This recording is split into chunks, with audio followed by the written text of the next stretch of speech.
né, já aconteceu na semana passada, o discutindo sobre as FTM de Geografia e História, a gestão escolar em tempos de pandemia e o corpo em movimento na educação infantil, né? Então, essa jornada ela se iniciou na semana passada, no dia 15, e ela vai até o dia 31. Né? Então, desde já, nós convidamos todos e agradecemos na pessoa da professora Paola Scorteganha, que, né, organizou essa jornada e esse conjunto de eventos. Então, eu quero agradecer de antemão a todos os professores convidados de cada uma das 9 semanas, né? Então, hoje, especialmente, a professora Ana Lúcia Pereira, né, professora do Departamento de Matemática, professora doutora em educação, né, em educação matemática, e professora tanto do PPG-100 quanto do PPGE da UEPG.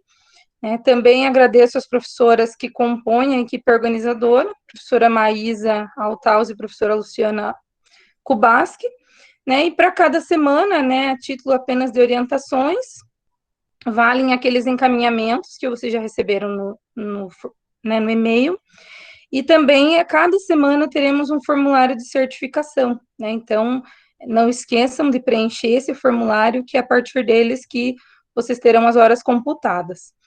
Então, só para contar para vocês, nós tivemos mais de 330 inscritos, sendo que 63% deles são da UEPG, de sete cursos de graduação, e 37% são de outras instituições, né? Então, são muitas pessoas. Se por acaso cair a conexão de vocês, retomem. Se não conseguirem assistir naquele dia, porque tem outra atividade, não se preocupem. Vocês vão receber o link para assistir com bastante calma, né? Não se desesperem, né? A gente já tem tantas preocupações, tantas atividades, então sempre valer a calma, né? Tudo dá certo. Então, como eu coloquei todas as temáticas propostas, elas têm tanto interação com alguma das didáticas específicas, mas que foram pensadas para que os professores já atuantes ou em formação, eles possam articular com a sua área de modo direto ou indiretamente com a didática geral, né? Enquanto que, nas palavras de Moura, ela é o elo comum da profissão professor. Então, além dessas palestras, né, dessas rodas de conversa, das didáticas específicas, nós temos 2 semanas, né, com as professoras de didática, né? Então, as nossas colegas, professora Simone Cartacho e professora Janete Caldas. Então, né, nós queremos, né, vamos aproveitar desse momento para ampliar as nossas possibilidades de vivência interdisciplinar, conhecer outros campos, outros conceitos, porque, de algum modo, nós entendemos que todos eles vão nos auxiliar tanto a compreender a profissão do professor, como também fazer conceitos entre as áreas. Então, essa aproximação das licenciaturas, tendo a didática como fio condutor, ela foi proposta, né, pela professora Denise Zanon, por meio do projeto de extensão A Dimensão Didática do Trabalho Docente, as relações entre ensinar, aprender, pesquisar e avaliar, né, que atualmente ela está na sua 5ª edição, sendo coordenada pela professora Graciete Tozeto Góes, né, ao qual esse evento de extensão foi articulado. Então, para a abertura do nosso evento e da noite de hoje, eu quero, em nome da organização do evento, agradecer a presença de todos, agradecer novamente a professora Ana Lúcia Pereira. E agora, para iniciar a nossa noite, eu vou convidar vocês para prestigiarem uma pequena apresentação musical, né? Então, essa apresentação ela vai ser realizada pela acadêmica de Direito da UEPG, Giana Altaus, filha da professora Maísa. E aí, depois eu vou mostrar para vocês a imagem, que eu convido vocês para seguir ela no Instagram, no YouTube, né? Eu acho que no próximo The Voice eu estou torcendo que ela esteja lá, tá? Olha, eu também estou torcendo, Vivi. Então, torcendo bastante. Vamos ouvir a Giana cantando. Vocês vão ver que é apaixonei. Uma boa noite e um bom evento a todos nós. Birds flying high, you know how I feel. Sun in the sky, you know how I feel. Reeds drifting on by, you know how I feel. It's a new dawn, it's a new day, it's a new life for me. And I'm feeling good.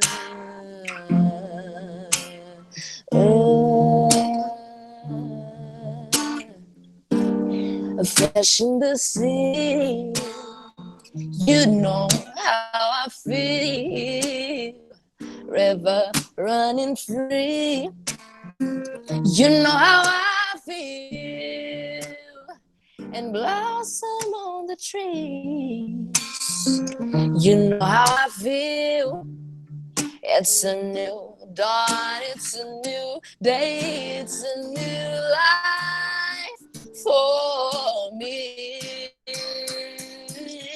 And I'm feeling good. Oh,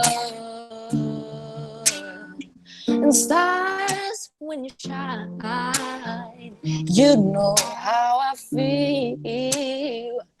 And since I've abide, you know how I feel. Over it all is mine, and I know how I feel. It's a new dawn, it's a new day, it's a new life for me.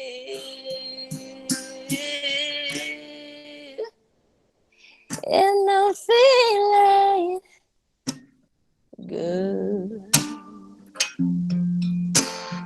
Oh, and I'm feeling good.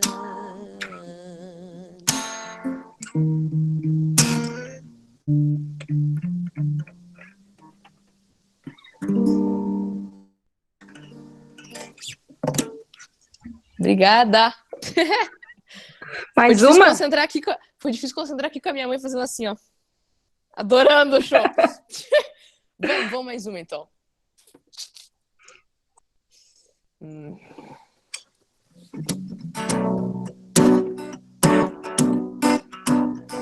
Let it fall, my heart, and as it fell, you rose to claim it. And it was dark, and I was over until you kissed my lips and you saved me. My hands, they strong, but my knees were far too weak to stand in your arms without falling to your feet. But there's a side to you that I never knew. All the things you say, they were never true.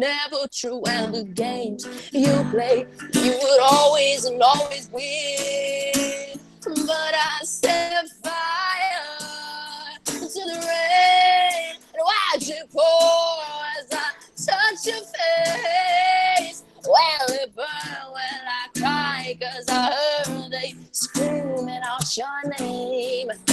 Your name. Will I set fire to the rain? Watch it pour as I touch your face. Well, it burned 'cause I cried, 'cause I heard they screaming out your name. Your name. Oh, let it burn. Well, I let it burn. Well, I let it burn. I set fire.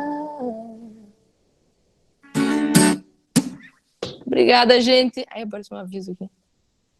Obrigada, Giana. Obrigada, gente. Um ótimo evento para vocês. Obrigada. Já está convidada para os próximos. Opa, aí sim. Bom, então, né, para dar início à nossa primeira semana de atividades, né, então eu convido agora a tomar a palavra a professora Ana Lúcia Pereira, minha orientadora, né, e a temática que a professora Ana Lúcia trouxe para nós é o ensino para chamar de seu, compreensões entre o ser e o estar na profissão docente. Por favor, professora.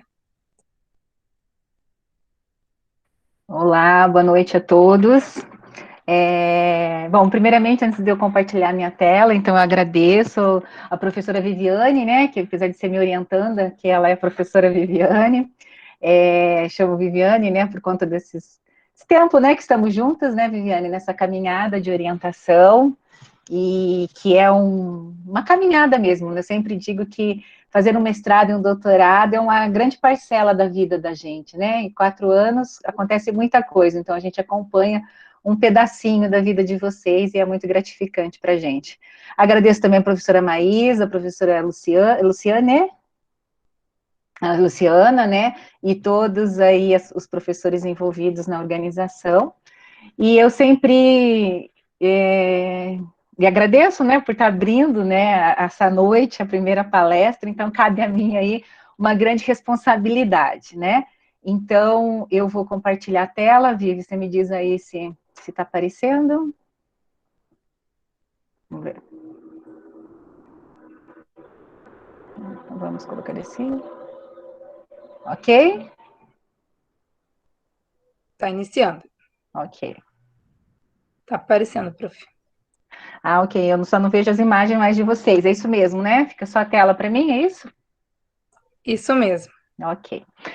Bom, então, a partir desse agradecimento, eu dou boas-vindas aí a todos os alunos, né, a todos os professores, eu vi que tem gente até do Rio Grande do Sul aí participando conosco, então, que vocês sejam todos bem-vindos e que a gente possa compartilhar aí dessa noite, né, desse momento da vida da gente, nesse momento de quarentena, nessa noite, que eu sempre falo que a gente deixa um pouquinho da gente, mas leva muito de vocês.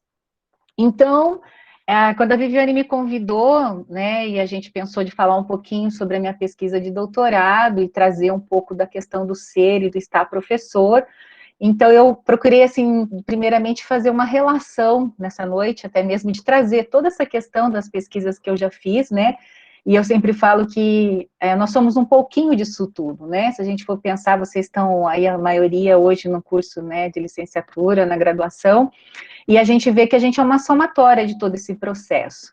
Então, falar de um ensino para chamar de seu, que tem um pouco a ver, né, da minha tese, entre compreensões entre o ser e o estar na profissão docente, é também contar um pouco da minha história, né, também contar um pouco daquilo que eu sou, né, da minha trajetória até aqui, no presente momento.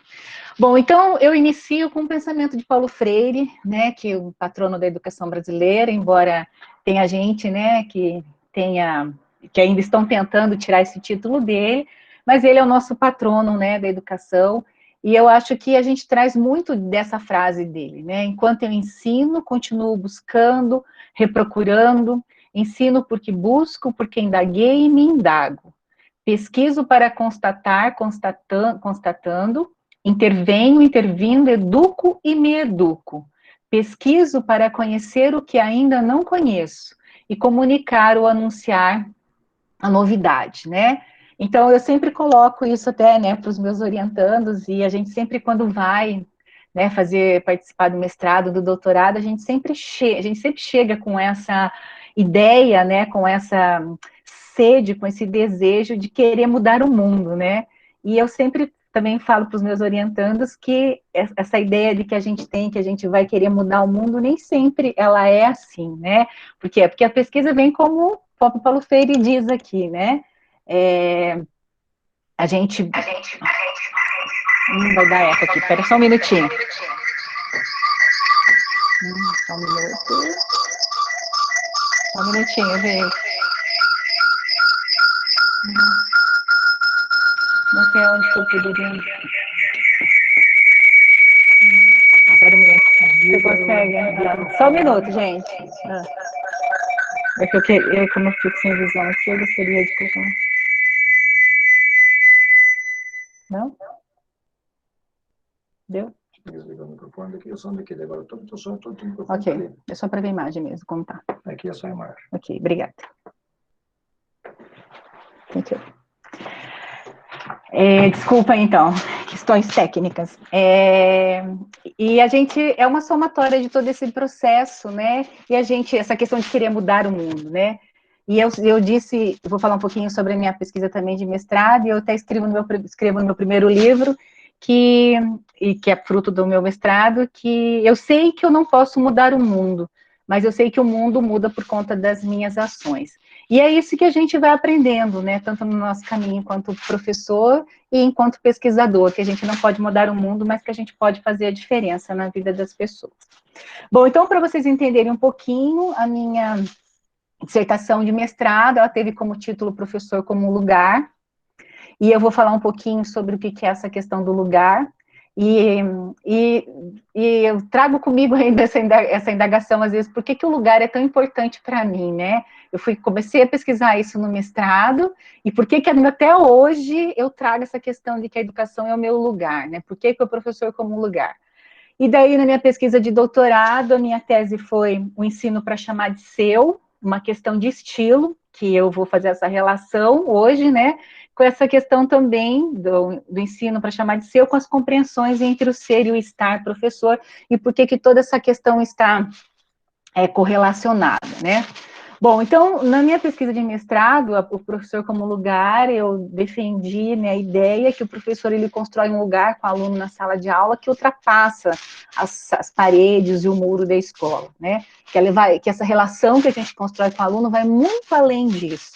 E aí, nesse momento, eu acompanhei alguns estagiários da física na UEL, quando eu fiz o mestrado, e aí mostrando a importância, né, que o estágio supervisionado, que a regência, né, eu chamei de regência de classe, mas o estágio supervisionado tem na formação inicial do professor.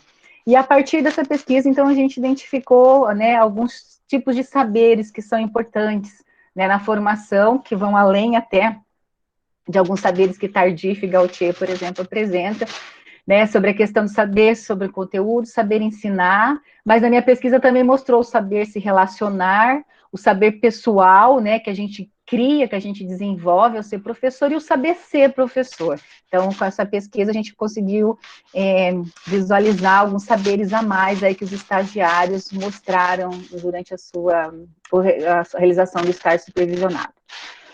No ensino para chamar de seu, então, o objetivo também era analisar e interpretar a ação docente dos professores de física do ensino médio, né, e para isso, então, eu acompanhei a aula de 10 professores de física durante um ano, fiquei ali filmando a aula deles, e aí, então, também, a partir dos conceitos, né, de Gautier e de Tardif, eu procurei, então, caracterizar, né, a gestão de classe e a gestão de conteúdo nas aulas, como que os professores faziam isso, né. Então, por meio dessas entrevistas e gravações, então, e por meio de um instrumento que a gente, no grupo de pesquisa na UEL, a gente tinha, que é um instrumento para avaliar, né, como é que se dá o processo de aprendizagem.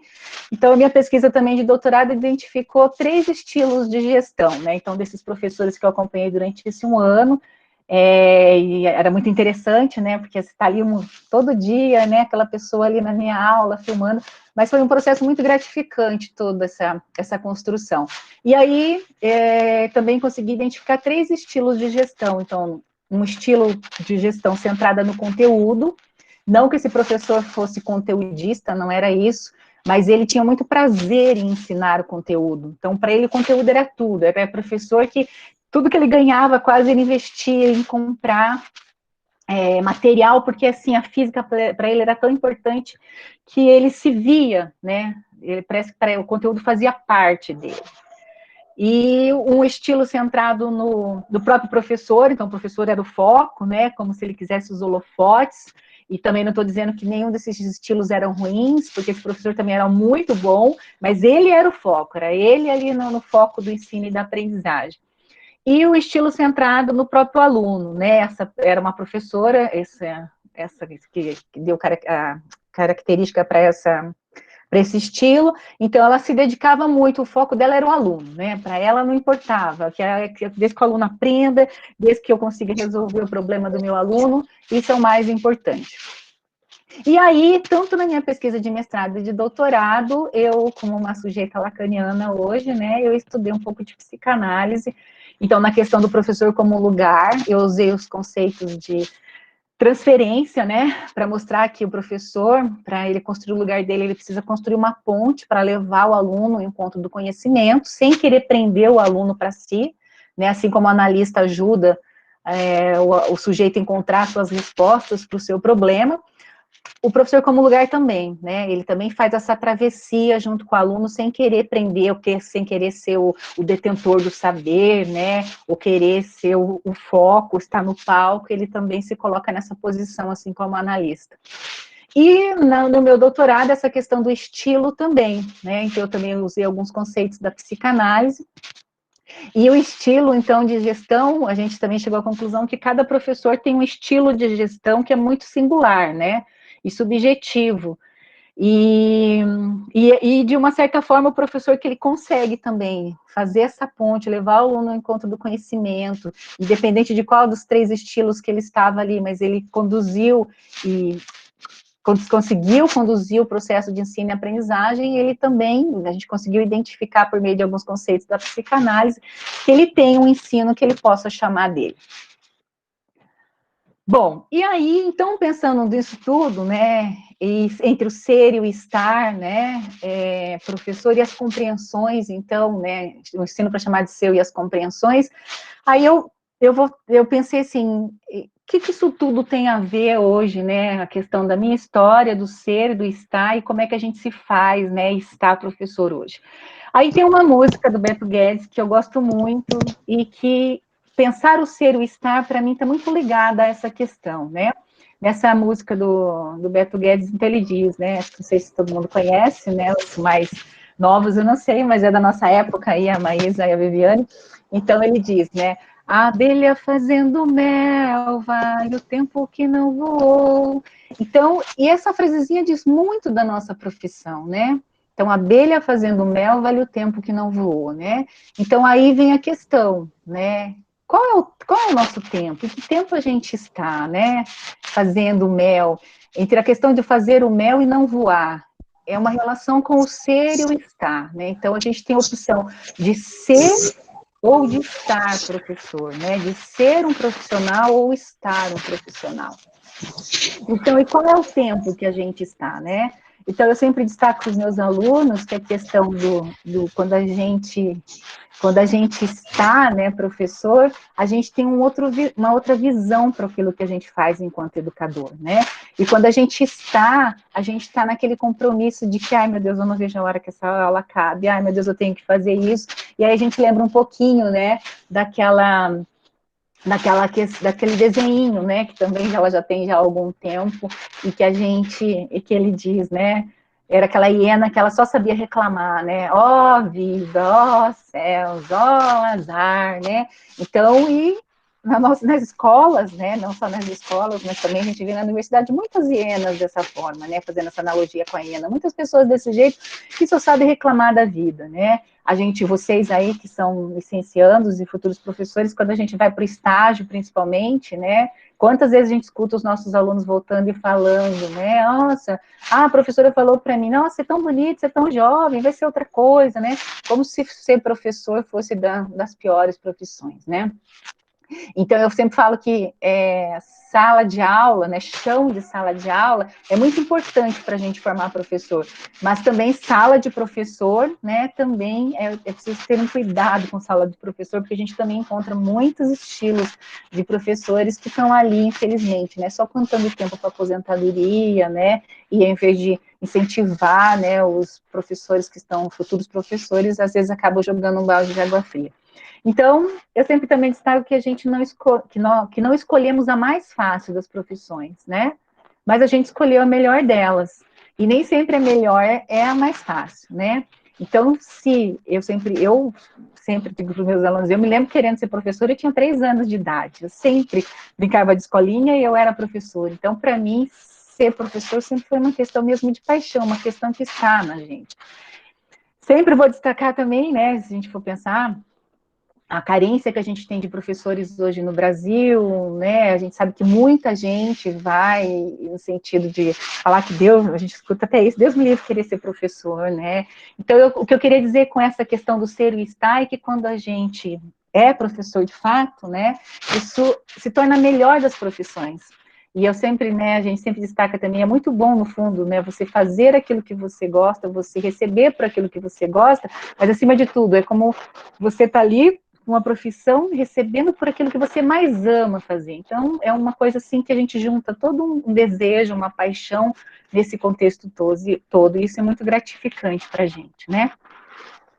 E é claro que a gente vive, né, num contexto da educação que não é fácil, a gente sabe, né, a gente está trabalho com formação de professores, eu sou professora desde 15 anos, desde os 15 anos, então eu fiquei 20 anos na educação básica antes de vir para a universidade, né, então toda aquela bagagem minha de professor, trabalhei desde o maternal até o ensino superior, né, e você pensar, né, das questões mesmo, a gente sabe que hoje a escola, né, ainda é uma das maiores fontes de acesso a conhecimentos para muitos alunos no Brasil, que a gente sabe que a desigualdade do Brasil é uma questão muito séria ainda, a gente está muito longe, né, de diminuir essa desigualdade. Com a questão da pandemia, cria-se um fosso ainda muito maior nessa questão dessa desigualdade, né, e eu não vou falar aqui hoje, mas eu vi que tem alguns alunos da matemática aí, mas esses dias, né, eu fiz uma palestra lá também, inaugural da matemática,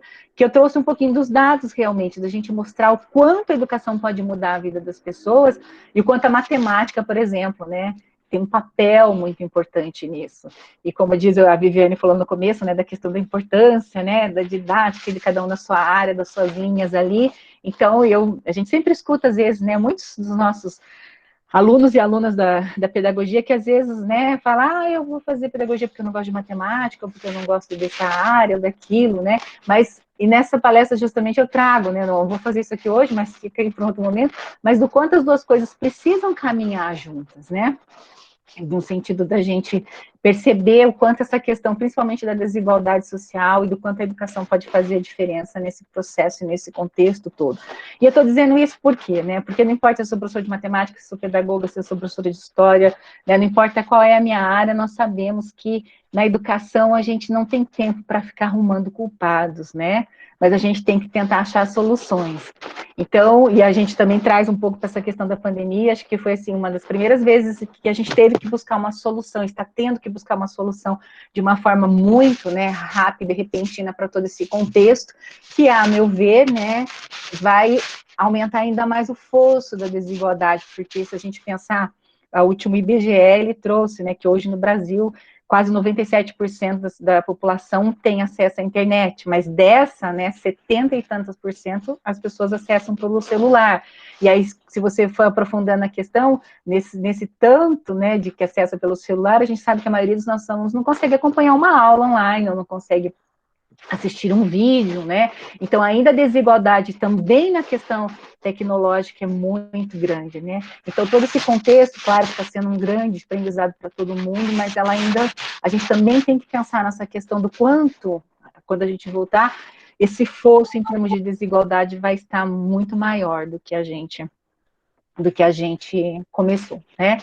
Então, não dá para a gente ficar arrumando culpados, a gente tem que, eu sempre destaco para os meus alunos também essa questão, né, se o meu aluno está na minha mão, né, está naquele momento, é meu aluno, está na minha turma, está na minha sala, eu sou responsável pela aprendizagem desse aluno, né, e como é que eu posso fazer para que esse aluno tenha paixão, tenha desejo e queira aprender, né, como eu sou da matemática, eu vou dar um exemplo da matemática, né, por exemplo, se o aluno está lá no 6º ano, no 7º ano, e meu aluno não sabe fazer as 4 operações, né? Então, vai adiantar eu ficar protelando e passando esse aluno, ou reprovando da mesma forma, se eu não resolver o problema, né? E resolver o problema é justamente, né, tratar desde a questão de que o aluno só vai aprender as 4 operações a partir do momento que ele trabalhar no concreto, para depois que ele compreender no concreto, a gente poder ir para o abstrato.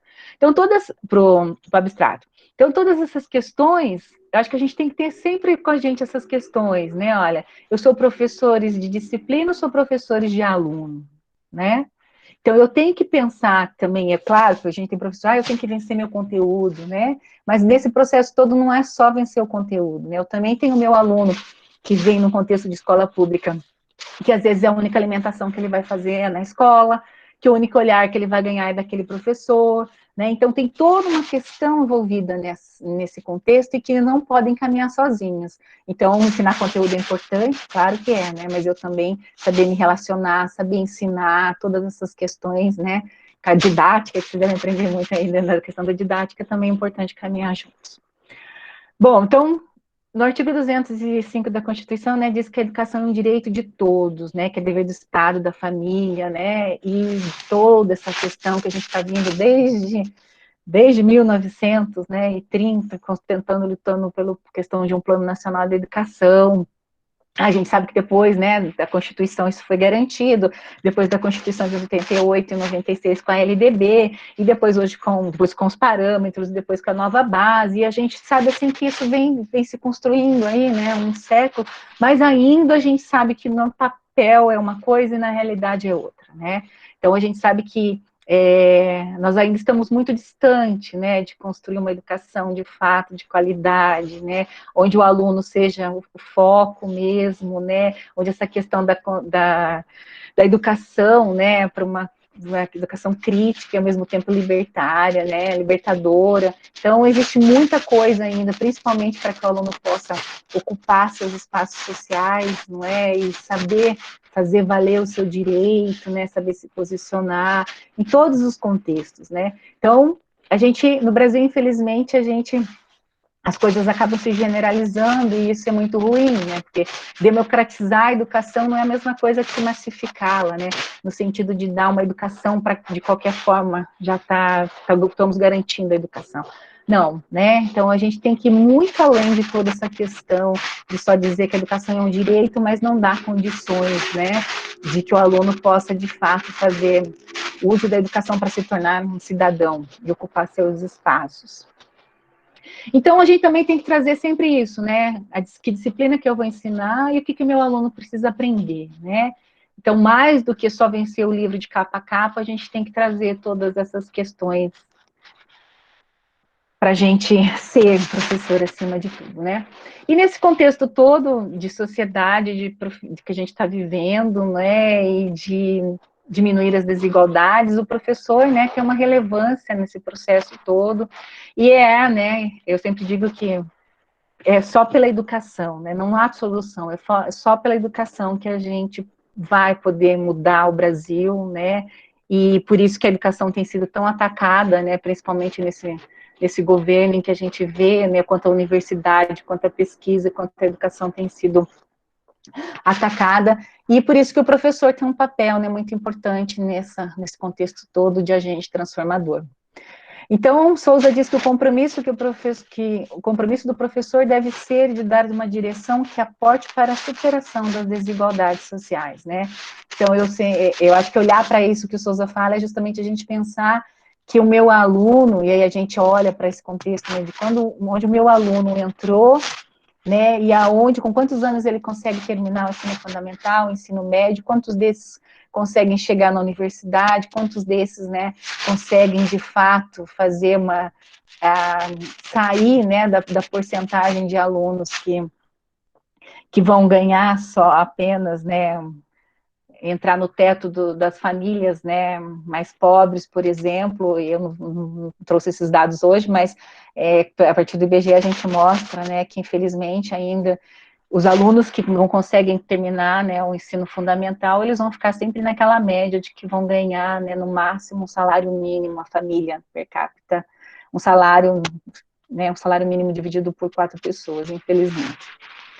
Então, nesse sentido, Pérez destaca que o professor precisa refletir sobre a concepção de escola, como instituição que transmite o conhecimento, e como local que ajuda o aluno a desenvolver o seu potencial, que ensina a pensar, que ajuda a descobrir caminhos para transformar a sociedade em que vive. Então, né, assim como Paulo Freire, né, Pérez também destaca, né, essa é a nossa função, né, é fazer com que o aluno tenha condição mesmo, né, de exercer ser um agente social, né, no sentido de poder fazer valer os seus direitos e poder, de fato, fazer diferença nessa sociedade.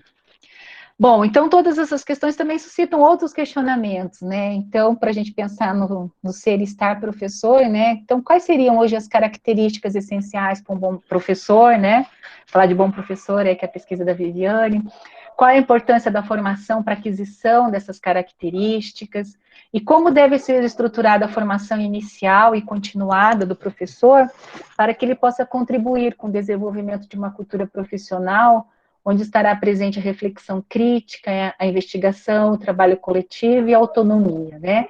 Então, se a gente pensar mesmo no nosso contexto da própria universidade, né, o que é formar um bom professor, o que é necessário, né, para saberes, para que o professor possa estar atuando lá no ensino fundamental e médio, qual a importância da aquisição dessas características para ele atuar lá depois, e principalmente para desenvolver essa reflexão crítica, né? Então, eu sempre também destaco os meus alunos, né? E a gente, não, pelo menos eu não tive isso na minha época, né? E eu, numa entrevista de mestrado mesmo, na última no programa que eu participei, daí um professor que perguntou para uma menina, né? Ah, mas então você quer fazer mestrado para quê? Se você quer ser professora lá no ensino fundamental. E eu entrei na defesa dela, né? Com todo respeito, é claro, dizendo que nas nossas escolas, né, no ensino fundamental e médio, a gente também precisa de mestres e doutores, né? Não é só na universidade. Então, não importa onde a gente esteja, né? Seja como professor de educação básica, seja seguir uma carreira acadêmica na universidade, né? Então, são todas essas características mesmo essenciais em que toda formação que eu faço e que eu evoluo, né? Ela me torna ainda melhor, né? Eu construo muito mais saberes para todo esse contexto, para que eu possa realmente estar podendo atuar, né, promovendo uma educação crítica, né, de qualidade e lutar. Falar em educação crítica e qualidade, né, eu sempre destaco que eu acho que deve fazer parte da nossa formação de todo esse contexto também, toda essa formação que nós também, enquanto professores, nós temos que ter, né, porque eu fui presidente do sindicato, né, dos professores também durante 6 anos, e também fui chefe de núcleo da educação depois, e estar nos dois, né, lados, diria assim, também me deu uma visão muito, né, diferente para todo esse contexto, mas a professora Ana Lúcia era a mesma, tanto como sindicato, como presidente do sindicato, como chefe de núcleo, né, então eu nunca fui de perseguir professor, muito pelo contrário, eu acho que a gente deveria também ter uma formação nesse sentido, de que nós precisamos, porque governo nenhum nunca deu nada de graça para a gente, né, todos os nossos direitos sempre foram, né, construídos, sempre foram conquistados com muita luta, com muito sacrifício, né, então é toda uma formação que precisa caminhar junto, né, hoje a gente vê aí nas redes sociais uma grande campanha quanto o funcionalismo público, né, e a gente percebe que o Estado ele não funciona assim, né, então eu em 2018, né, eu cheguei no meu pós-doc, fiz um pós-doc na Escócia, e tive a oportunidade, né, eu fui justamente para estudar o currículo deles, Currículo for Excellence, e ver a diferença, né, de você viver num país de primeiro mundo, em que o currículo é construído a partir da vontade de aclamação popular, daquilo que os pais queriam, que os alunos queriam, com muito dinheiro para fazer projetos, né, para desenvolver projetos, então, aonde você paga imposto, mas onde você tem saúde pública de qualidade, você tem transporte, você tem, né, tudo isso, e tudo isso passa pela educação, né, e enquanto não houver uma educação de um povo realmente compreenda, né, que Bolsa Família não é, como é que fala, não é bondade nenhuma, né, da mesma questão, se a gente pensar do auxílio emergencial, né, enfim, de que as pessoas que precisam, elas precisam ser ajudadas, assim como nos países de primeiro mundo, a pessoa que não tem condição de pagar aluguel, ela vai receber uma ajuda, né, para todas as questões de saúde, de moradia, e isso é feito, né, no sentido de pensar numa igualdade, né, numa situação mais justa. E a gente vê que o Brasil ainda a gente está muito longe, né, as pessoas, infelizmente, elas pensam que dessa forma eu não vou ter alguém para trabalhar para mim nisso ou naquilo, e acabam desenvolvendo um lado, né, um pouco egoísta, e é muito triste, porque quando a gente, né, percebe que em outros lugares isso funciona, isso também poderia funcionar aqui. E a educação tem um papel muito importante nisso, né, porque essa questão do trabalho coletivo, né, de desenvolver a autonomia do ser humano, é só por meio da educação. A gente sabe que dos nossos alunos dessas escolas públicas, principalmente, né, muitos, né, a gente sabe que tem aí diretores, inclusive participando aí da própria palestra que eu vi, que a mãe às vezes chega mesmo para a diretora, para a professora, mas eu não sei o que fazer com o meu filho, né? E aí, cada escola, né? Então, a escola ainda tem que gerir todas essas questões, né? Então, isso faz parte do ser professor também, né? Então, a gente também tem que gerenciar todas essas questões nesse contexto todo, né? Aqui não era para ter aparecido tudo junto, era para entrar numa frasinha de cada vez, mas vamos lá, né? Então, o que isso tudo tem a ver, né, com o ensino para chamar de seu e questões das compreensões entre ser e estar professor, né? Então, a primeira pergunta que eu ia fazer, né, 2020 é o ano em que, né, é o ano em que todo mundo, né, todos nós aqui, com certeza, todo mundo fez seus planos para 2020, as suas metas, né, todo mundo planejou que ia ser um ano diferente, e a gente sabe que isso não aconteceu, né? 2020 está sendo um ano muito atípico, né, por conta da questão da Covid, que, de uma forma, né, da noite para o dia, fez com que o mundo todo, né, uma pandemia, né, de nível internacional e que obrigou, né, que todos os países se programassem, se reorganizassem em função desse contexto todo. Então, hoje, né, eu peguei os dados hoje, mas não está atualizado com a data de hoje, então está com a data de ontem ainda, né, nós temos aí mais de 1.146.000 casos, né, 53 mil óbitos confirmados, né, até hoje, fora os dados de hoje.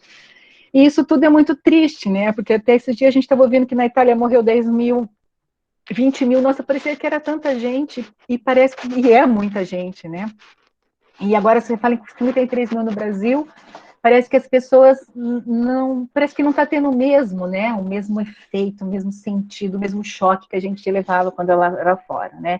E se a gente pensar 53 mil, né, são 53 mil vidas, né, são famílias, são pessoas todas, né, em volta desse contexto todo aqui que tem feito, né, a gente sofrer muito, né, e ter que aprender, inclusive, a ser professor nesse momento, e o quanto isso tem, de uma certa forma, chocado, né, bastante a gente também. Bom, e paralelamente a essa questão do Covid, né, o Brasil ainda atravessa uma crise política, né, que assola ainda muito mais esse contexto, né, a exemplo também do Reino Unido, do próprio Estados Unidos, né, em países governados, né, pela extrema-direita, esse comportamento, né, de minimizar a questão da Covid, de dizer que é uma gripezinha, não é, ou querer arrumar soluções. Então, assim, nós temos sofrido um pouco mais, né, que daí obrigou tanto a buscar, né, ações tanto para a saúde como para a educação, e no Brasil a gente não tem, né, visto muito isso, né. Então, assim, a questão de saúde, pelas trocas dos ministros, né, eu nem preciso falar nada sobre isso, que está todo mundo acompanhando, e na educação também, né, porque daí cada estado, ainda bem que, de uma certa forma, que cada governador assumiu isso, né, e está tentando dar suas soluções que acham, né, melhores, mas nem sempre são as melhores, né, porque a gente tem também escutados os professores no Paraná, por exemplo. Eu tenho duas orientandas também que estão trabalhando com a questão da Covid no trabalho do professor e também no aluno, né, com os impactos disso tudo para o professor e para aluno. Nossa, a gente tem ouvido coisas assim, né, o quanto os professores estão sofrendo muito com toda essa mudança, né, com toda essa questão dessas mudanças aí que foram impostas pela Covid. Bom, então, Boto, né, na verdade, uma mulher, ela disse que o coronavírus impactou a escola, e impactou a escola porque os estudantes deixaram de ir para a escola, e impactou porque, nesse momento, os professores não têm mais a história como seu território. Quando eu li território ali, para mim já veio na hora, né, não tem mais o seu lugar, né, então ser professor, né, justamente isso, né, a gente se faz nesse lugar, né, é ali que a gente se encontra, né, é ali que a gente se vê, ali que a gente se realiza enquanto deseja ser professor, né? Então, e de uma hora para outra, né, nem aluno, nem professor foi tirado o seu lugar, né, o seu território. E aí eu penso, bom, mas aí esse professor continua também ensinando em casa, então a questão do lugar está onde aí nessa questão do ensinar, né, do ser professor. De uma certa forma, o professor que está dando aula, ele continua sendo, ele tem ainda o seu lugar, né, mas essa imposição e toda essa mudança, de uma certa forma, mexeu nessa estrutura dessa relação, né. E Palhares também diz que os alunos de todas as idades foram, né, obrigados de uma hora para outra a estudar em casa para cumprir a carga horária do ano letivo, e professores acostumados do contato com os alunos, mas sem, né, nenhuma vivência com a tecnologia, que a tecnologia exige, viram obrigados subitamente a se adaptar a essa nova realidade diferente de uma câmera, né?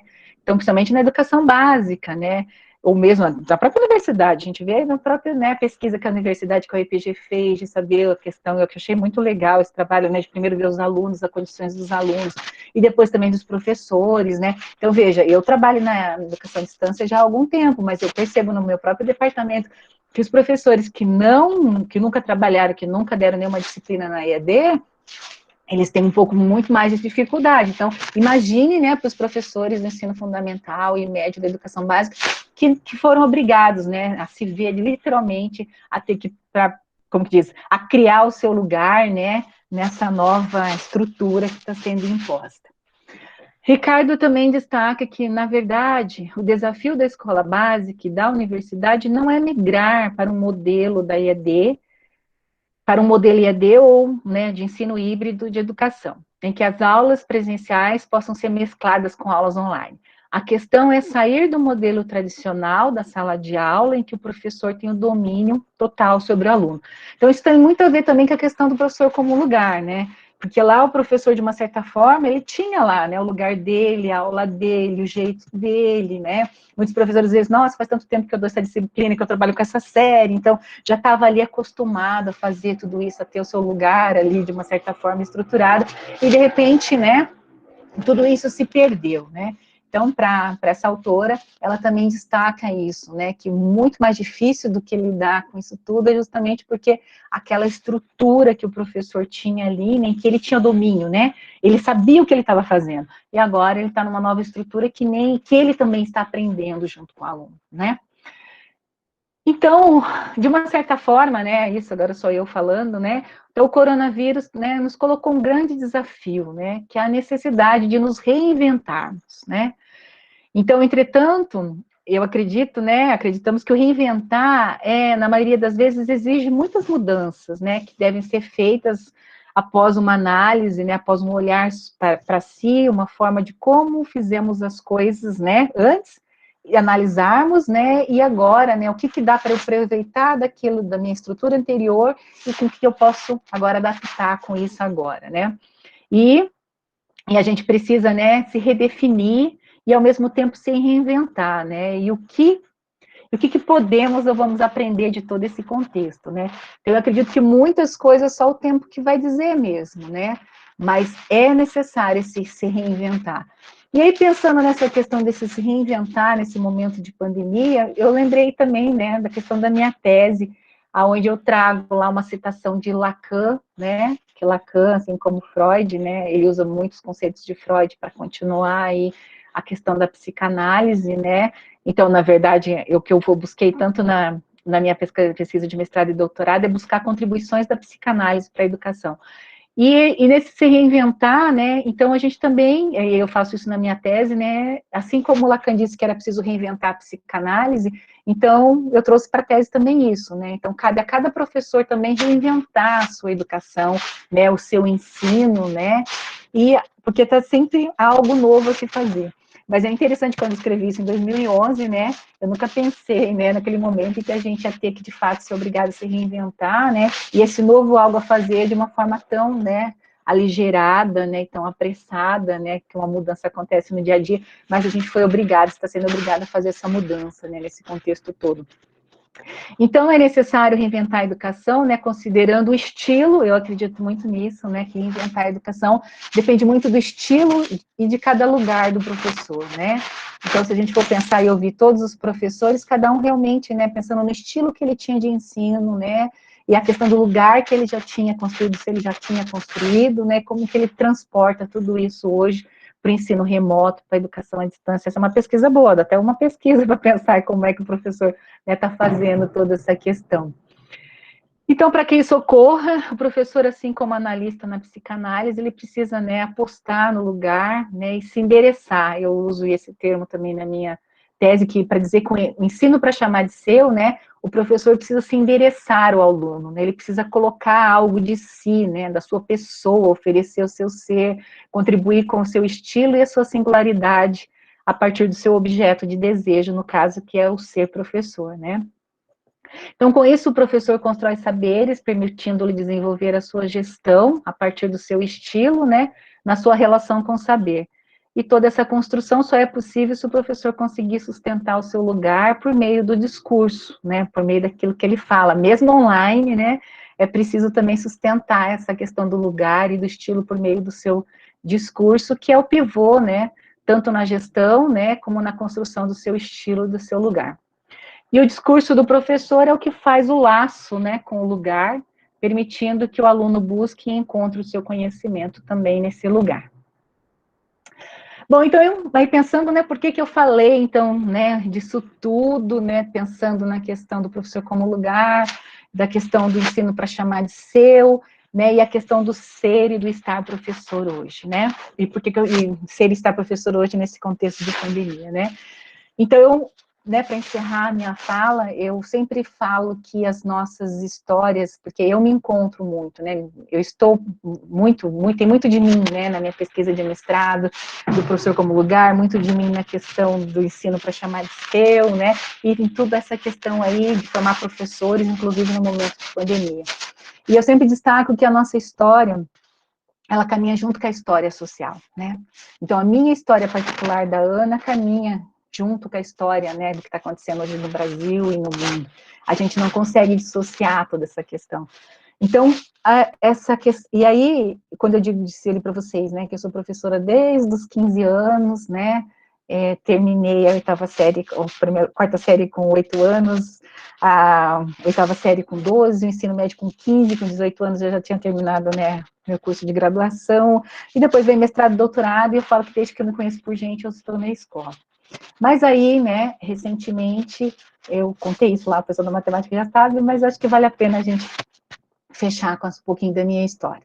E eu, correndo atrás dos documentos para fazer minha cidadania italiana, eu descobri nos documentos do cartório que a minha bisavó, Angélica, quando veio lá, né, a extrato da ata lá de casamento, que ela era escrava do senhor Eduardo Camargo, e isso mexeu muito com toda a minha história, com a minha questão também de ser professor, né?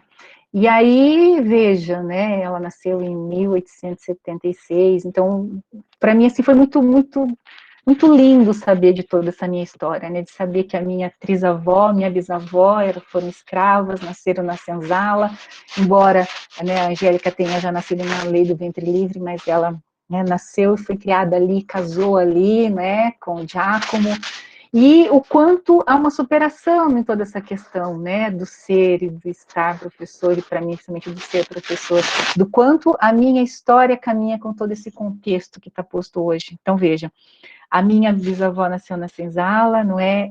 A minha mãe conta que a minha avó, ela jogava os cadernos, né, dela para que minha mãe não estudasse, que ela achava que era tonteira, e minha mãe e a minha tia, 12 filhos foram duas, só que estudaram, que pegavam os caderninhos e voltavam, e minha mãe hoje é professora de história, né, aposentada como pedagoga e como professora de história no estado, e hoje a professora Ana está aí na universidade, né, com mestrado, doutorado, com pós-doc feito lá fora, inclusive, né, e que a Pamela e a Isadora, minhas filhas, possam ir muito mais além do que a professora Ana Lúcia, né, do que, né, eu estou indo, né, e isso tudo tem a ver com todo esse contexto, né, não só de pandemia, mas o que eu quero dizer para vocês, quando a história caminha junto, e do nosso papel de ser professor e da formação crítica, né, que a gente tem que caminhar com todo esse processo. Hoje eu sou quem eu sou porque eu tive a oportunidade de estudar numa escola pública. Eu estudei toda a minha, desde a primeira a quarta série, né, ensino fundamental, médio, fiz mestrado, doutorado na universidade pública, fiz um pós-doc com um projeto aprovado com o governo federal. Então, o quanto eu fui muito além, a minha história, mas aí entra a questão da meritocracia, né? Isso não é mérito só da professora Ana. Se o Estado, né, não tivesse me dado a oportunidade de estudar numa escola pública, a minha mãe, com 6 filhos, ela não teria condição de educar 6 filhos numa escola particular. Então, eu tive a oportunidade, hoje eu devolvo isso para o Estado, né, devolvo isso de uma forma muito gratificante, sendo professora, porque eu amo ser professora. Então, isso é tudo muito mais gostoso ainda, né, muito mais prazeroso ser professor dessa forma. E aí, o nosso papel enquanto professor não é só estar professor, mas é ser mesmo. E que a gente possa, de fato, estar continuando sempre, né, desenvolvendo isso, essa ideia, né, esse pensamento nos nossos alunos, mas que a gente continue sempre defendendo a escola pública, defendendo a universidade pública, porque assim como eu sou professor hoje, graças à oportunidade do Estado ter me dado tudo isso, muitos dos nossos alunos, muitas das nossas crianças dependem da escola pública. E nós temos, né, o dever, enquanto futuros professores, né, de ser na vida deles também, né, amor e luz, para que a gente possa abrir os caminhos para que eles também possam construir uma linda e bela história, né, e era isso que eu tinha para falar para vocês, e encerro com esse pensamento de que viver só se vive pela fé, caminhar só se caminha pela esperança, e atuar só se atua pelo amor, né, então, que todos vocês que estão aqui nessa noite comigo, conosco, né, possam aí, de fato, né, como futuros professores ou pedagogos daqui a pouco, possam ser professores, mas atuar acima de tudo por amor. E aqui as minhas referências, o meu contato, né, caso alguém queira meu e-mail, mas também a Viviane tem, aí isso não é um problema. Muitíssimo obrigada, professora. E aí agora vocês entendem, né, porque a professora Ana foi escolhida para abertura, né, agradeço imensamente, né, e aí eu vou fazer as minhas considerações a partir do que a professora Ana colocou, né, no link que nós apresentamos, propusemos com a didática, né, então só me avisem se vocês estão vendo, se alguém já tiver alguma questão para depois enviar para a professora Ana, já vá pensando, mas, né, essa temática de hoje, ela nos é bastante cara, porque essa questão entre o ser e o estar, e muitas vezes nós levamos uma vida procurando qual é o nosso lugar, né, qual é o nosso estilo, como a professora Ana bem colocou, né, então é uma reflexão muito cara e que talvez seja o tempo de nós pararmos, pensarmos e refletirmos onde é que nós estamos, para onde é que nós vamos, né? Então, aqui eu só deixei o contato da Giana, para quem quiser seguir ela, né, nós agradecemos. E aí eu separei para vocês, né, com esse link da didática, muito do que a professora Ana colocou poderia ser articulado com a formação de professores, com as questões de ensino, e a temática que nós, né, escolhemos para fazer esse link com a didática é com relação ao bom professor, né? Então, quem, quando, como, para quem. Né? Então, nós trouxemos algumas reflexões de um artigo que eu escrevi com a professora Ana no ano passado, né? Então, um link que nós já temos. Né? Então, a temática do bom professor, que a professora Ana já colocou, ela foi, no Brasil, veio a partir das discussões da Maria Isabel da Cunha, e, né, quando na tese dela, intitulada Prática do Bom Professor e Influências na Sua Educação, ela já trazia algumas das questões, inclusive que a professora Ana pontuou lá no início, as questões com as relações humanas, né, com o trato do conteúdo, que o Gautier também vai chamar de gestão de sala de aula, né, e muito de quando nós refletimos sobre o ser bom professor é pensar em que tempo histórico esse ser bom professor ele está localizado, né? Então, no link da professora Ana com a pandemia, nós estamos num novo tempo histórico. É um novo bom professor que surge e a professora Ana já deixou bastante claro, não tem essa receita, né? E nós partimos da noção de que o professor nasceu numa época, num local, numa circunstância e que interfere no seu modo de ser e de agir.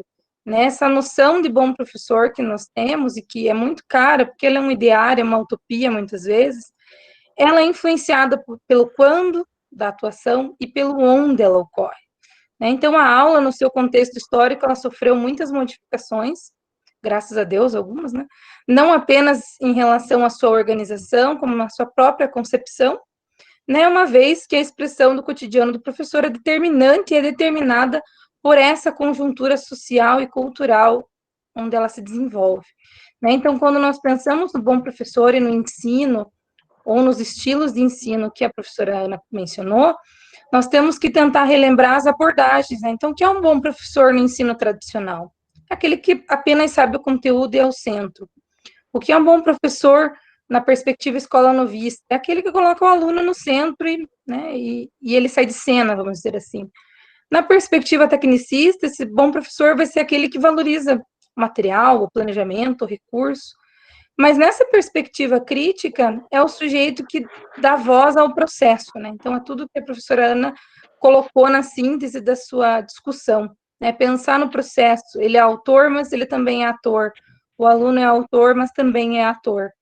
né? Então, esse ser bom professor, ele tem que considerar quem é o aluno e o seu contexto, essa noção de mediação e buscar sempre articular os saberes docentes, né?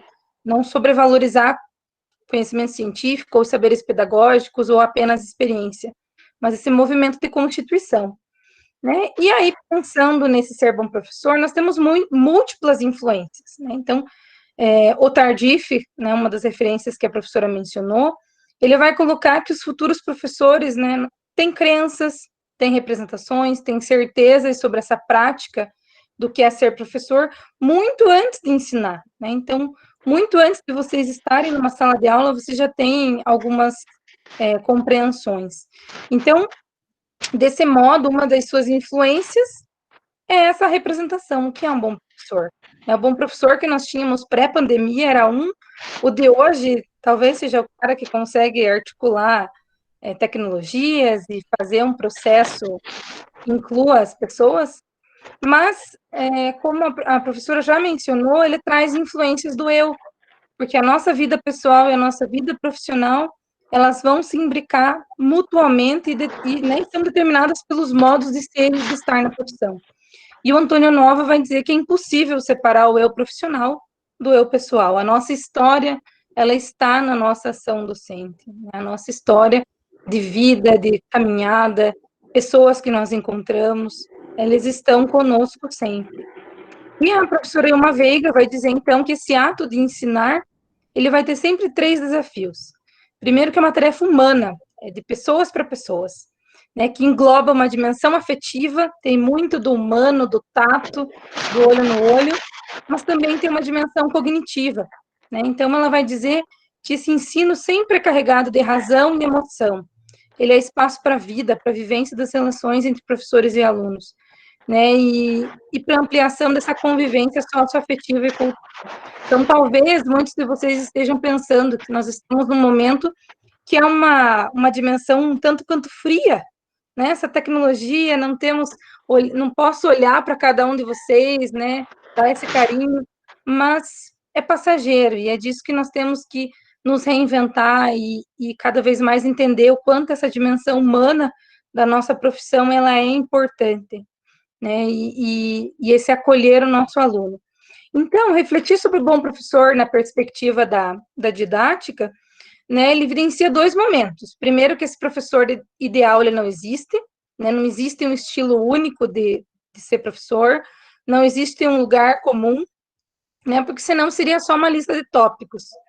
E o segundo movimento, ele expressa um conceito de bom professor, que é um conceito temporal, e depende principalmente, né, e portanto, de quem está fazendo, do seu olhar, da sua história, da sua vivência.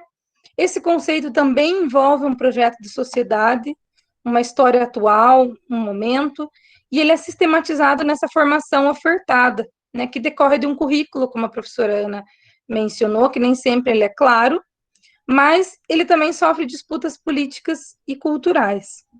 E quando nós nos questionamos quanto a essas influências de bom professor no século XXI, nós entendemos que nesse movimento histórico e de constituição social, quanto maior essa proximidade entre o professor e o aluno, né, em que o professor não é só um detentor de saber, né, e quanto maiores as possibilidades metodológicas, priorizando a compreensão desse como, né, esse processo de formação, né, esse como e esse quem, como é que eu vou fazer, para quem, quando, né, e para quem, eles são primordiais para refletir sobre isso, né? Então, finalmente, nós ainda poderíamos nos questionar, né? Quem foi o seu bom professor?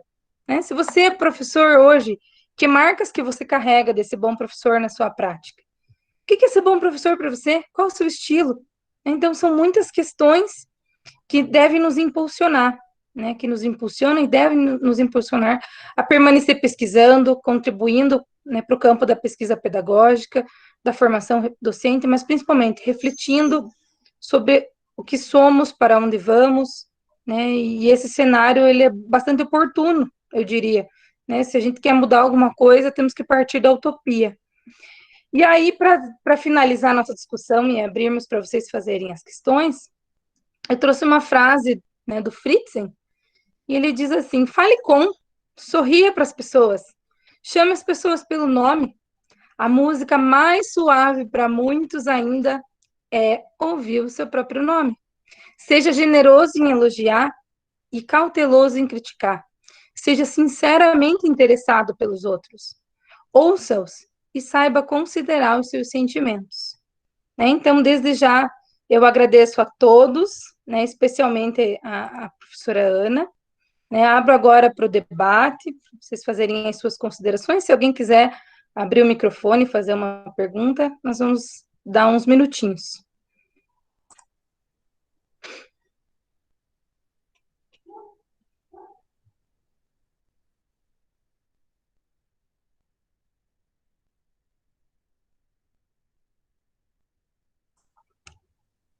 Perguntas, pessoal? Agora é o momento de vocês falarem. Se alguém quiser agradecer a professora Ana aí com microfone e voz. Então, posso falar, Vivi? Pode, Maísa. Então, em primeiro lugar, queria muito agradecer a professora Ana, né? Foi um prazer ouvi-la. Eu até coloquei aqui no meu comentário, Ana, que quando você fala, você expressa, você revela, né, todo o teu compromisso da tua trajetória com a educação, com a formação docente. Foi muito bom ouvi-la, tá? Ouvir o teu trabalho de pesquisa e creio que a escolha do teu nome para fazer a abertura desse evento foi muito certeira, né? Então, o que eu gostaria de colocar, assim, para todos que estão aqui, não é, na verdade, uma pergunta, é só uma reflexão, é que você comentou a questão da pandemia, da reconfiguração do nosso trabalho como professores. Eu gostaria de fazer só um comentário, concordando com você, que todos nós, professores universitários, a partir da experiência da pandemia, nós, estudantes, alunos, os futuros professores que estão aqui nos acompanhando, nós vamos ter uma ação docente diferenciada a partir de tudo isso. Todos nós vamos ter que redesenhar a nossa profissão docente. Mas eu vejo um lado muito bonito nisso tudo, que nós vamos ter que fazer esse redesenho juntos, né? Juntos. Então, isso traz aquele conceito que você pesquisou e se aprofundou entre o ser e o estar na profissão. Todos nós estamos juntos, somos juntos e vamos nos construir juntos e precisamos cada vez mais uns dos outros, né? Então, eu acho que essa carga de afetividade, de parceria, isso vai ficar cada vez mais impregnado na nossa docência, né? Era isso, Ana, muito obrigada, viu, pela tua contribuição. E foi show de bola assistir você aqui hoje, tá? Obrigada, Maísa. Sim, eu também acredito que nós vamos, assim, se no mínimo, né, acho que na questão da educação ainda a gente tem muito para avançar, né, acho que vai ser, a questão da educação, acho que é um grande desafio ainda, né, Maísa, né, no sentido, para mim a maior preocupação ainda é a questão da desigualdade mesmo, né, desse, como eu falei, é um fosso que vai ficar para aqueles alunos que não têm tanto acesso. Mas eu acho que isso, como você falou mesmo, né, e eu disse lá atrás, eu acho que a gente vai tirar grandes lições e grandes experiências desse processo, inclusive, né, para a questão da educação aí que vai ter. Se alguém me perguntasse, né, professora, a senhora acredita que a educação à distância vai tomar lugar da presencial? Não, ela não vai. Né, a gente sabe que a presença do lugar, né, o nosso lugar como professor vai existir sempre, né, eu acho que isso nunca, né, a gente vai perder, acho que a gente nem tem que ter medo disso, mas é mesmo de uma questão de um ensino híbrido aí vai ser, com certeza, natural, né, eu acho que a questão da tecnologia, ela vai passar a ter um outro papel, um outro lugar também na educação, não só na educação no ensino superior, mas também na educação básica, né. Só que, é claro, diferentemente da China, né, por exemplo, em que né, todo o Estado em si, as próprias empresas de tecnologia investiram milhões, né, aumentaram a capacidade para que todos os alunos pudessem ter uma educação de primeiro mundo do mesmo jeito, né, como o país de primeiro mundo fizeram, a gente sabe que no Brasil, infelizmente, essa preocupação não houve. Então, por isso que eu acho que aqui a questão da desigualdade vai ser um pouco mais, ainda mais gritante, né? Nós já estamos aí, acho que se não mudou, nós somos o 8º país mais desigual do mundo, então essa desigualdade vai aumentar ainda um pouco mais. Essa é a minha maior preocupação. Concordo, prof. Bom, o professor André Lemes, que vai estar conosco também, deixou um recadinho depois para você, professora. Um recadinho muito bonito, né? E aí tem algumas perguntas, prof. Eu vou fazer as questões para você, para deixar gravado, né, para quem for assistir depois, e aí nós discutimos. Então, a Rosiliane coloca, houve uma reinvenção do trabalho docente com o momento que estamos vivendo, onde eu mesmo teve que refazer seu planejamento, já vinha planejando, mas de uma hora para outra tudo mudou. Seus alunos deixaram de estar perto e é uma maneira, né, de uma maneira passaram a ser virtuais. Depois que passar esse momento, qual será a relação professor e aluno e aluno-professor? E nesse sentido pandemia, vamos dizer assim, o Paulo coloca, para não deixar de ter aula esse ano, as escolas poderiam fazer aulas por distância ou via Google Meet? E a última questão, né, para esse momento, primeiro momento, como a senhora pensa a contribuição que os pais estão dando na educação de seus filhos, mais especificamente na educação infantil? É a pergunta do Robson, professora. Ok. Tá, então vamos começar lá com a da Rosiane, né? Rosiliane. Isso. Ok. Bom, eu acho que depois que passar essa relação, são dois olhares, né? Eu acho assim que nós, professores, temos que saber que nós vamos ter dois grupos de alunos. Aqueles, né, que tiveram todo o acesso da internet, classe média alta, por exemplo, que não vão ter tantos prejuízos como aqueles alunos que são, né, de uma classe, né, mais baixa, que não tem, por exemplo, acesso à internet, e que esse aluno, né, eles não vão chegar em condições. A gente tem que ter muita consciência de que os nossos alunos não vão chegar iguais para a gente, né? Não vão chegar igual porque nem nós vamos voltar igual, né? Todo esse momento está mexendo com toda a nossa emocional, né? Tem o Jair Mari, que é um psicanalista da Universidade Federal do Rio de Janeiro, em que ele coloca que todo esse contexto de pandemia e de epidemia, ele causa traumas da gente em 3 fases, né? Então, a primeira é justamente essa questão do medo que a gente tem do novo, né, de ter que se organizar na questão de isolamento social, né, então, a primeira essa questão do novo, o segundo, o isolamento social, e o terceiro são as perdas econômicas, né, e emocionais que a gente vai ter com todo esse processo. Então, isso todo mundo vai passar, né, a forma com que cada um vai gerenciar isso é que vai ser diferente, né. Então, para nós, professores, vai ter isso, nós vamos ter 2 grupos de alunos, aqueles que mais vão sentir a desigualdade e aqueles que vão chegar num... Então, como é que o professor vai lidar com isso tudo? Então, aí, eu já posso até responder um pouco daquilo que a gente acabou de falar, que a tecnologia vai ser inserida de um modo ou de outro. Então, nosso papel vai ter que ser, como é que eu posso diminuir a distância desse aluno para esse que teve mais acesso, né? Então, no sentido de promover mesmo, né? Mais acesso, seja na própria universidade, seja na própria escola, de vídeo, de alguma coisa, e pensar, eu acho que esse vai ser um grande desafio, né? É pensar em como eu vou gerir a minha gestão de classe, a minha gestão de ensino, ali, né? De proporcionar material, né? Seja por meio de xerox, seja por meio de acesso à internet, mas de como é que eu vou trabalhar meu conteúdo, a minha disciplina, de forma que eu possa diminuir esse abismo. Então, mas eu acho que a relação professor-aluno, agora respondendo sua pergunta mesmo, eu acho que ela vai ter um outro peso, né? Assim como eu já entro na questão dos pais lá do Paulo, né? Eu acho que os pais têm um papel muito importante. Do Robson. Do Robson, perdão. A gente vê uma questão assim, né? São os pilares aí, né? É o professor, como isso afeta o professor, como isso afeta o aluno, como isso afeta os pais e as famílias, né? Porque a gente sabe, né? Um professor que tem filho pequeno é muito diferente para a professora Ana, que já tem os filhos, né, maiores e grandes, que não depende totalmente de mim. Então, a gente sabe olhar todo esse cenário. E os pais em si têm um grande papel, que a gente também sabe que não está sendo fácil para os pais, né? Porque a gente, às vezes, às vezes eu estou em reunião, no próprio departamento, com outras coisas, a gente agora tem que sair porque eu tenho que, meu filho tem uma aula, ele vai usar o computador, e às vezes tem isso também, né, um computador, só que você tem em casa, é uma série de coisas. Então, eu acho que o pai tem um papel muito importante, acho que esse período está sendo uma escola também para os pais, né, porque os pais estão sendo obrigados a estudar junto com seus filhos, e acho que isso remete a um novo valor do professor e da escola, né, eu acho que a gente vai voltar muito mais fortalecidos nesse processo, no sentido de que a escola vai ter um outro valor, o professor vai ter um outro valor, né, o ensino vai ter um outro valor. Não sei se eu respondi tudo, Vi, você que estava controlando. Faltou a pergunta do Paulo, sobre as aulas à distância ou via Google Meet.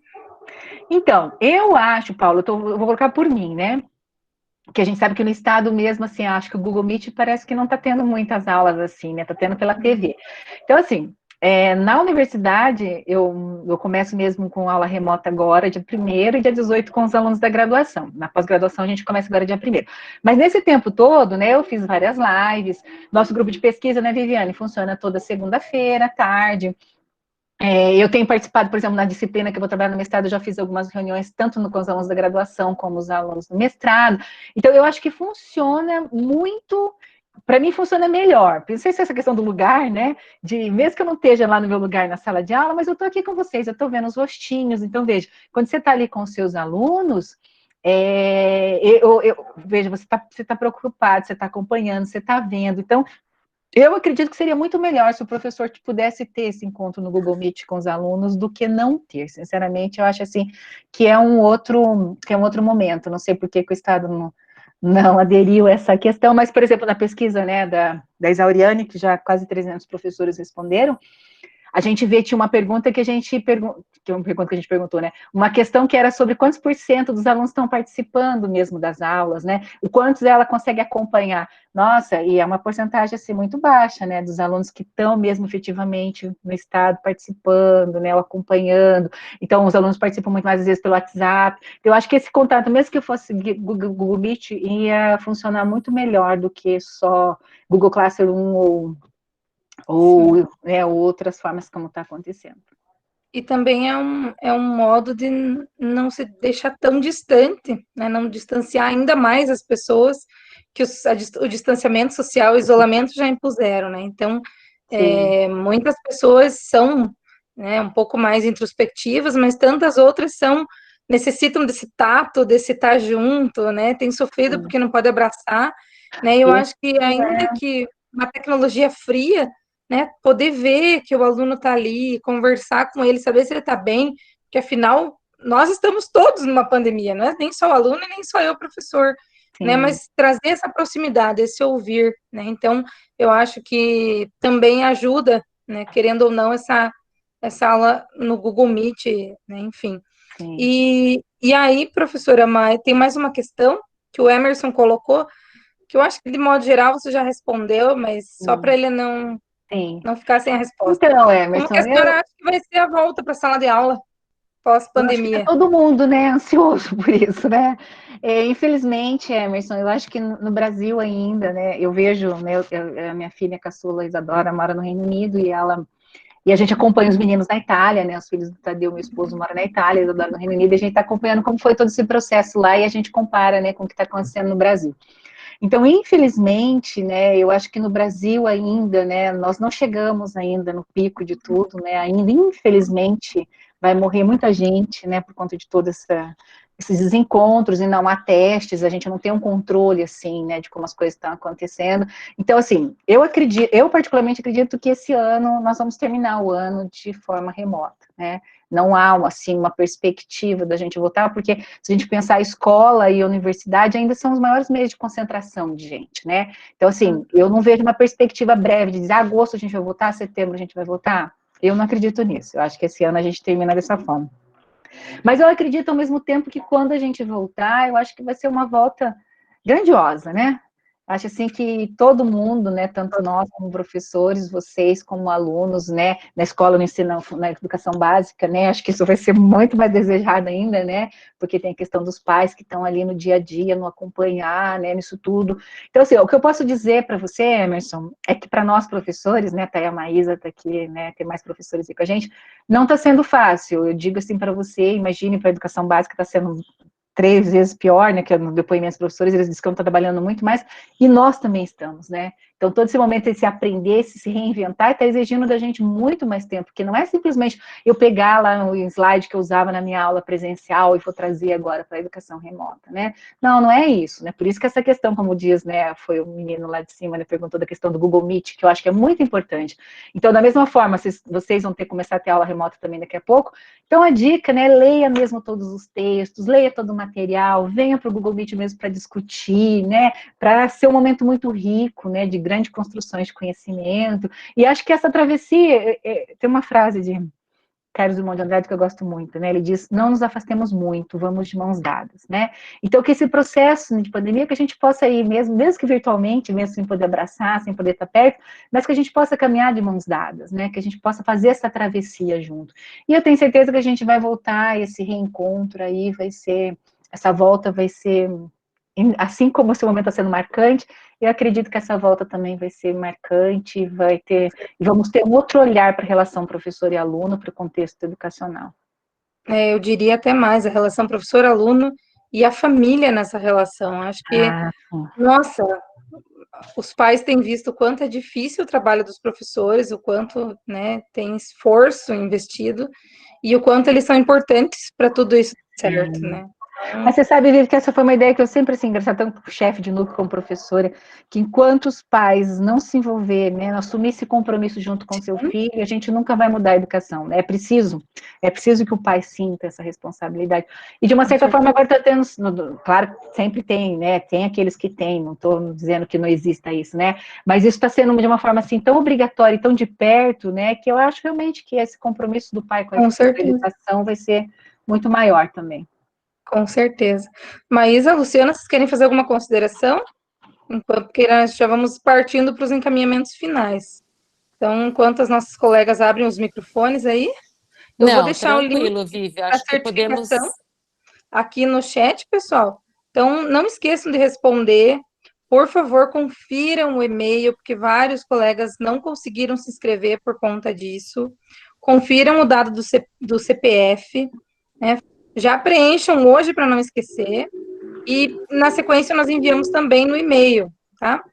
Né? Então, vai lá, Maísa, que aí nós já fechamos. Não, eu acho que dá para nós fecharmos e agradecer a presença de todos, né, pelo primeiro encontro, e quarta-feira que vem a gente continua. Agradecer a Ana, né, e vamos firmes. Então tá, meninas, eu que agradeço, então, Vivi, você já fecha só para me despedir, né, foi um prazer estar com vocês, aí vi a Graciete, vi minhas colegas aí, né, desde a nossa época de PIBID, né, Graciete, lutando pela educação, né, e é isso que eu gostaria só de fechar com uma última frase, de dizer para vocês que, contei um pouquinho da minha história, só para dizer para vocês que a gente tem que continuar sempre acreditando, né, como disse Paulo Freire, é preciso ter fé na educação, mas acreditando sempre para uma sociedade que ela não tem que ser mais, né, a nossa sociedade ela tem que ser justa, solidária, democrática, mas acima de tudo mais humanizada. E é isso que eu sinto que falta, né? Da pessoa ser tratada como ser humano, e ainda mais nesses tempos que a gente está vivendo, que eu nem preciso falar, né? Mas eu agradeço aí de coração a oportunidade, foi um prazer estar com vocês nessa noite, né? Foi um dia difícil, que eu tive enxaqueca o dia inteiro. Enfim, espero ter correspondido só, né? Super. Aquilo que tinha se planejado.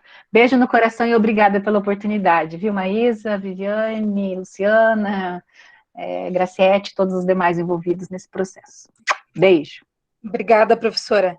Bom, então, pessoal, agradeço a participação de todos, né? Hoje a professora Luciana ficou na tecnologia, né? Então, semana que vem nós teremos a mediação da professora Maísa Altaus e a professora convidada é a professora Adriana Soares, do Departamento de Artes. E o tema que elas vão discutir é o ensino de artes na educação básica, o encanto da arte na formação dos educandos, né? Então, desde já fica o convite, a gratidão a todos, né? De modo especial às colegas da didática e muito particular à professora Ana. Muito obrigada a cada um de vocês, tenham uma boa noite, espero que tenham ótimas reflexões aí. Luciana? Eu também só tenho a agradecer, né, a todo mundo que participou. Foi muito bom ter visto alunos que já foram da didática, alunos de outras instituições, alunos que estão cursando a disciplina, né, outros professores. E só para fechar ali o comentário da professora Graciete em relação à valorização do professor. E me veio aqui à mente a nossa defesa pelas licenciaturas, né? O ser professor exige uma formação, exige uma graduação, né? Então, a importância do nosso curso, né, enquanto graduação, e a defesa das licenciaturas. Perfeito, fechou com chave de ouro. Obrigada, Luciana, obrigada, Viviane, obrigada, professora Ana. Boa noite a todos, então. Boa noite, pessoal. Até semana que vem. Obrigada, professora Ana. Um beijo, fiquem bem. Um abraço, fiquem com Deus. Tchau, tchau. Tchau.